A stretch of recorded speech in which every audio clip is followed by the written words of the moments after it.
It's become more common for information to be consumed through video. Video is getting so much bigger. It's on social media. If you're anything like me, you're scrolling through content all day. It's becoming bigger on your website and even in things like paid advertising. So many businesses, they feel like they can probably make videos, but when it comes to quality, they might feel a little bit behind and maybe they don't have all the tools to make a quality video. So yeah, that's kind of what we'll be diving into today.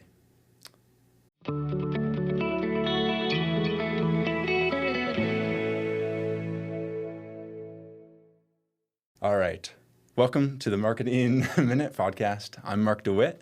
With me today is Stuart Reese. He's an expert in photography and videography. Today we'll be talking about video to advertise your business. More people want to consume information through video. It's a form of storytelling, really, and it allows them to quickly and easily access this information. Information on your business and your business culture. But when it comes to creating quality videos that properly reflect your business, owners and staff, they kind of freeze up. So Stuart, tell us a little bit about yourself and your business. Sure. Well, thank you for having me. I started as a photographer, and about 4 years ago, I realized that video is everything's making a shift to video. So I started learning how to film. I already had the gear to do it. And yeah, for the past 4 years, I feel like my business has gone from, let's say, 20% video, 80% photography to almost 60% video, 40% photography. I still do photography. I feel like it's a very important part of me. But yeah, video is, for some reason, everyone wants it. Nice, nice. And when would you say you even picked up a camera for the first time and that really caught your eye? I picked up a camera for the first time 9 years ago. Okay. Yeah, and it was just photo. Yeah. And yeah, I did it purely for joy, and eventually people started paying me to do it.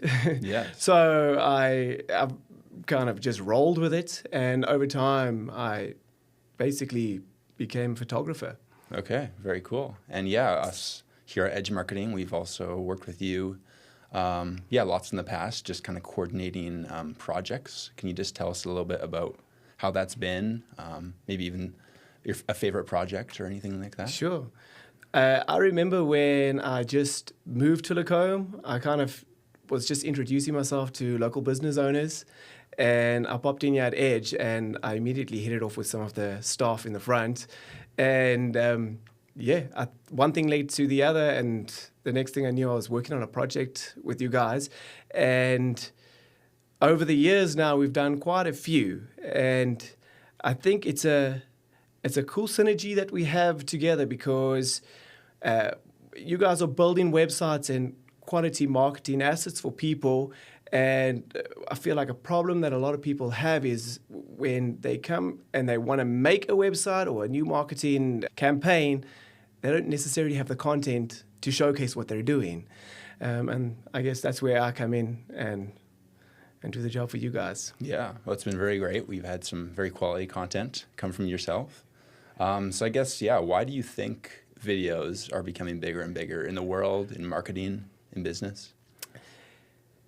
I think with the invention of the internet and how, like, our phones now, we're basically looking at screens constantly, and we're so overwhelmed with the amount of information being like shoved at us that we don't really want to work necessarily as hard with like reading long captions or just trying to understand like articles by like reading text. And video sometimes just communicates the point a lot quicker.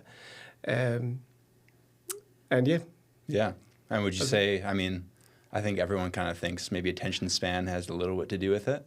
But I think for people like myself, we kind of grew up in a world where you can get answers so quickly. And I think that, would you agree that kind of has to do with it as well? Like people just want to have everything. Exactly. And it's like if you Google something now, you're not going to the second page, or even trying to decipher information by reading. You almost, it's you don't even want to read anymore. Just show me it and get to the point. And then again, it's like there's a place definitely for still images, but oftentimes you can get the picture a lot quicker by watching a video. Yeah, very cool. What types of videos do you think that businesses, if they kind of want to go into this lane of making videos because they're obviously a very valuable thing, what kind of videos do you think people should focus on? Well, I would say it's important to let people know what you do as a business. So start there, sort of broad stroke of like what your company does. Let's say you're a construction company. Yeah, we build houses and this is how we do it. And then from there, you can sort of branch off into smaller segments in what you do. So you can show a bit of behind the scenes. You can show a bit of like what you've done in the past. And a big one for me is customer reviews. If you can get a customer to say something nice about you, I think that's worth gold. Yeah, and I guess even with those customer reviews, would you agree those don't even have to be like a perfect, like professionally made video? Not at all. Yeah, I think there's a time and a place to do something professionally, but I think it's totally fine just to shoot that type of thing yourself. My one bit of advice is get a nice microphone so your audio is nice and clear, because I feel like that is one of the most distracting things for people watching videos. But yeah, use what you have to get it done. Right. Yeah, very, very, very true. So what would you say are some tips for producing quality videos? Okay, so besides hiring someone to do that for you, there's a time and a place where I always think like, I could probably fix a chip in the wall, in the drywall, and paint it, I'll be okay. But if I want to do drywalling, for example, I'm going to get a professional to do it. So it depends on what the video needs to do and where it's going to live. But if you're going to be shooting on your own, I would say always try to find a place with light, as much light as you can get. That is the key to good video. Light up your subject, light yourself up. Secondly, make sure you've got real good audio. And then thirdly, if you're filming on your cell phone, don't necessarily film like you would be filming your toddler and moving the camera up and down. It's a bit chaotic for the viewer. Keep the camera still as possible. And then another like tip, maybe it's just like my own OCD, that really bugs me when a camera clip is not straight. So just make sure your phone is straight. Right. And I guess those are 3 or 4 tips that come to mind. Would you say even like a tripod is something that people should consider? 100%, definitely. I don't even think that video needs to always be moving. I feel like sometimes it can be quite chaotic, and I'm guilty of this as well. I've edited many videos with like speed ramps and flashing this and that, and sometimes you just got to let it breathe, and that's where a tripod comes in. Just like put it down, say what you need to say, or put the tripod down and film what you need to film. Like let the frame do the talking for you. Right. And a tripod is an affordable thing. I mean, you can get them on Amazon for dirt cheap. Yeah. And then as you like evolve and as you just start somewhere. Yeah. It doesn't have to be expensive and you don't need the best gear. Yeah. Yeah, very cool. And I guess one question that just came to me as you're talking, what are your thoughts on vertical videos versus horizontal? I know that's probably a bag of... Bane of my existence.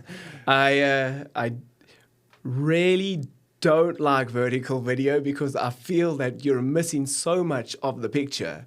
But I do understand that it's about taking up real estate space on someone's phone, and people are consuming on their phones. So I think the problem for me as a videographer comes in when a client asks me to film something for their website, which I'm going to film now in like landscape orientation. It's going to live there. It's a beautifully produced video. And then they ask for a vertical crop, which we can do as videographers. So you're filming landscape and then you kind of crop out the best section of each frame. And it works to an extent, but oftentimes I feel like you're missing so much on the left and right of what's going on.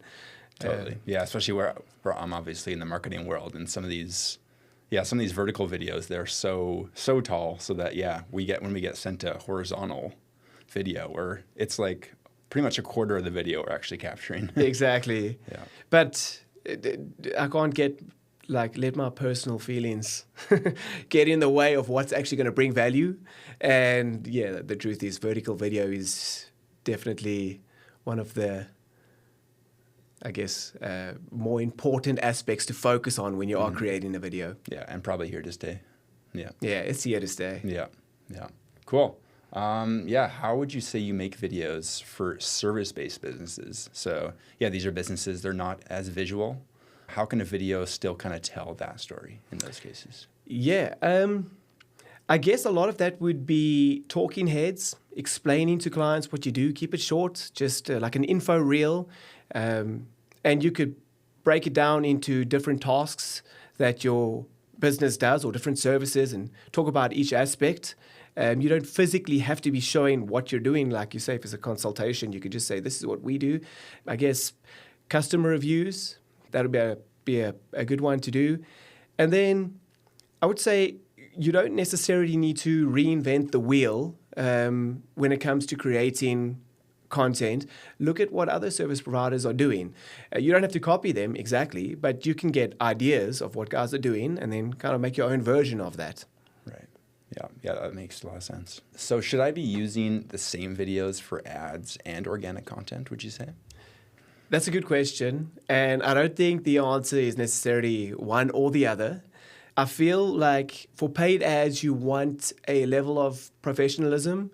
So it maybe puts more thought into how you're going to present those. Whereas like organic content, let's talk about social media, for example. I feel like that could be slightly more casual. Think of it like this. If you want to get attention on social media and you have to dance or sing a song, that's the place for it. But I don't want to Google a company and then see the owner singing and dancing when their ad comes up. So again, I guess approach it from a case-to-case basis. I definitely think they can overlap though. Yeah. Stay away from the dancing. That's last resort. Yeah. All right. And yeah, I guess we've kind of touched on it a little bit for sure, but where does a professional come into all of this? Like where's really the most value, and what's... I feel like you should ask yourself, what does the video need to do and where is it going to live? If a video is going to live on your website and tell whoever's visiting who you are and what you do, it's worth investing in someone professional to come and produce that for you. And then, again, I think you can make your own videos. There's nothing wrong with it. But if you get to a point where you just do not have the time, you don't have the inspiration or the creativity, or you just want to hand it off, then again, that's something you need to look at, maybe just handing it over to someone that does it every day. It'll probably just be an easier, smoother process for you, and one less thing for you to worry about as a business owner. Right. Yeah, so really for the people that are viewing yourself or your business for the first time, that's where you kind of want to have the professional look instead of the... Exactly. Yeah. Exactly. So look at social media as like, I've already got people watching what I do. It's the more professional stuff, I guess, for when someone's visiting for the first time. Yeah. And be aware that on social media, sometimes your audience that you are sort of performing to is colleagues, maybe even family and friends. It's people who already know about your service, so they know who you are and what you do.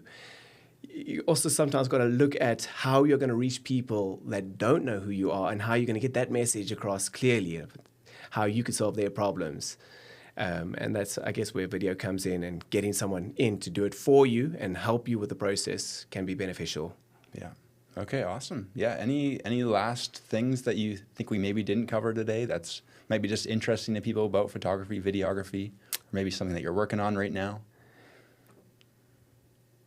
Yeah, I would say I would like to encourage anyone that wants to do video is don't wait for the perfect year. Don't wait for the perfect script or the perfect idea. Just start with something and let it be bad, and then just make it a little bit better and just keep going. So I think it's like that's the hardest part for most people, is just starting and be okay with it sucking. at first. Yeah. And just get the momentum going and build from there. Awesome. Cool. Well, yeah, thank you everyone for listening to the podcast here. Stuart, tell people where can they find you or your business? You can find me online, stuartreece.ca or LinkedIn, Instagram. I'm there. I have to be. So yeah, if you need anything or want some advice, reach out. I'll be happy to chat. Right on. Yeah, if you haven't already subscribed to the Marketing Minute podcast, please do so. We exist to provide marketing insights and tips that actually work for small businesses. Make sure to join us on our next podcast. We'll be discussing lead capturing and having a call to action for those who aren't ready to buy yet. Thank you.